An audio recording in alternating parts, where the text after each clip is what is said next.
साहब ने संविधान लिखा, संविधान सभा के अध्यक्ष डॉक्टर राजेंद्र प्रसाद जी, बिना उनकी उंगली के कोई एक पत्ता नहीं हिल सकता। संविधान में जितनी बातें हैं इसमें खाली दो लोगों की चली है, एक जवाहरलाल नेहरू की, दूसरी सरदार पटेल। और इसमें हम लोगों के लिए कुछ नहीं है। संविधान का मतलब है जिससे शासन चलाया जाए। खाली इतना बताया गया कि एक राष्ट्रपति होगा, प्रधानमंत्री होगा, मुख्यमंत्री होगा, राज्यपाल होगा, ये खाली एक सिस्टम बता दिया गया, बाकी दिया कुछ नहीं गया। शासन कैसे चलेगा और इनकी तानाशाही को बनाए रखने के लिए कि नीचे वाले चिल्लाएं, चाहे जितना हमारे ऊपर कोई आंच ना आए, उसके लिए महाभियोग की एक व्यवस्था कर दी गई कि सब लोग भी नाराज हो जाओ तो हमारा कुछ बिगाड़ नहीं पाओगे, जो कुर्सी पर है वही चलाएगा जब तक वो हार ना जाए। उसके बाद में और हम मान लो संविधान सभा में शून्य हो जाए, मतलब अब सब वही संविधान सभा संसद हो गई, उसमें शून्य हो जाए तो शासन कैसे चलाएंगे। बहुत चालाकी से न्यायपालिका को स्वतंत्र घोषित कर दिया गया कि इसके ऊपर किसी का प्रभाव नहीं पड़ेगा। अगर हम सत्ता से आउट हो जाएंगे तो न्यायपालिका के द्वारा शासन चलाएंगे। दूसरी बात अभी यादव जी ने रखी आरक्षण। आरक्षण ना तो न्यायपालिका में है, जो आपने कहा कि हम वहाँ पहुँच नहीं पा रहे हैं, और सेना में 2 जगह पर आरक्षण है ही नहीं। इसलिए नहीं है कि अगर सेना में इनकी संख्या ज्यादा हो गई, आरक्षण हो गया, तो ये किसी दिन तख्ता पलट की कार्रवाई कर सकते हैं। इसलिए बहुत सफाई से तुम्हें सेना से बाहर कर दिया गया। उसके बाद दूसरा तख्ता पलट की कानून आदेश न पारित कर दे और मिलिट्री उसे लागू कर देगी, तो वहां पर न्यायपालिका में भी आपको 0 कर दिया गया। बाकी इनकी जो रही सही ताकत थी, जब देखे शासन कमजोर है तो इन्होंने उठा के क्लोजियम सिस्टम बना लिया कि हम ही 15 से घरे घरान वाली हाथ हम ही खानदान भर आते रहेंगे, और पब्लिक को दिखाने के लिए एक आध बाहर से रख लिया करो कि ये ना रहे कि नहीं भाई एक देखो गरीब भी आ गया, एक गुजरात से आ गया, एक राजनीतिक खानदान से आ गया, जो पढ़ेगा वो आ जाएगा, बाकी यहाँ है कुछ। इसलिए संविधान को बचाने की नहीं, अब इसे फिर से लिखे जाने की जरूरत है। ये मेरी विचार है और तमाम जगहों पर मैं सब।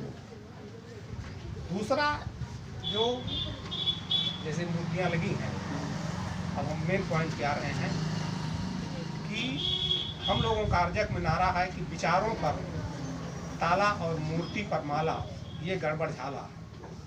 ये 1964 से उत्तर भारत में रामस्वरूप वर्मा जी अम्बेडकर विचारधारा को चला रहे थे और लखनऊ में प्रोग्राम करते थे।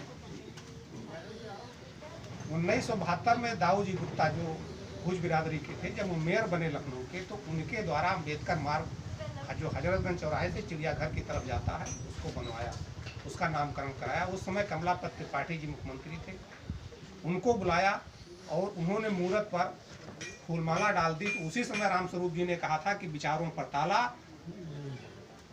और मूर्ति पर माला का गड़बड़ झाला नहीं चलेगा, क्योंकि कमलापत त्रिपाठी जी ने इनकी सम्मान के लिए धर्म परिवर्तन करे और एक इसमें नाम नहीं याद आ रहा है, 2 पुस्तकों को जब्त कर लिया था, जो सुप्रीम कोर्ट के आदेश के बावजूद आज तक मायावती की सरकार भी आई चली गई, आज तक वो बहाल नहीं हुई। दूसरा, हिंदू धर्म आप ये समझ लीजिए ब्राह्मण धर्म। जैसे मुसलमान के हित में सारी बातें मुस्लिम काफिरों के लिए कुछ नहीं है इस्लाम में, उसी तरीके से ईसाई धर्म में ईसाइयों के हित की बात कही गई है, अन्य हितों की बात। उसीलिए बात देखिए, हिंदू धर्म जिसको कहते हो ये ब्राह्मण धर्म है और इसमें ब्राह्मण के हित के अलावा किसी के लिए कोई बात नहीं कही गई है। और क्योंकि ब्राह्मण धर्म गुंडई दबंगई आप ये जो देखते हैं शासन में आ रहा, उसको मारो, उसको बंद करो, उस पर राजद्रोह लगाओ, ये इसी आधार पे चलता है। एक प्रसंग है मंदोदरी का रावण से, उसमें मंदोदरी रावण से कहती है, सुन रावण जगरीत ये प्यारी, करो अनीत हुए भय भारी। मतलब ये दुनिया की रीत है कि अत्याचार से ही शासन चलता है, तो बताइए शासन कहाँ चल रहा। इस किताब को जब्त करना चाहिए। जब्त ये रामायण रामचरितमानस नहीं हुई और जब्त हो गई, सम्मान के लिए धर्म परिवर्तन करें कि जब तक जाति रहेगी, ये मनुस्मृति की कॉपी है, जाति जो है, इसीलिए पेरियार जी ने संविधान को जला दिया था और 10,000 लोगों के साथ में 36 लोग जेल में मर गए। किसी ने जमानत नहीं ली थी, कोर्ट ने जमानत दी, उन्होंने कहा नहीं ये मनुस्मृति की कॉपी है, इसे मुझे नहीं चाहिए, और किसी ने जमानत नहीं ली। 36 लोग जेल में मर गए।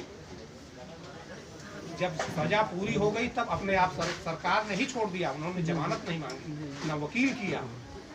इसलिए संविधान जहाँ कहीं भी जात की व्यवस्था है, समझिए वो मनुस्मृति की कॉपी है, और उस व्यवस्था को नकार। इसी को हिंदू धर्म से बौद्ध धर्म अलग है, इसको अलग करने के लिए जब बौद्ध धर्म भीमराव अम्बेडकर जी ने ग्रहण किया तो कहा 22 प्रतिज्ञाएं ग्रहण की कि जो बौद्ध धर्म में बुराइयां आ गई हैं, जो ब्राह्मणवाद घुस गया है, इसको हटाने के लिए उन्होंने 22 प्रतिज्ञाएं की। और हम उस 22 प्रतिज्ञाओं को आप लोगों को बता रहे हैं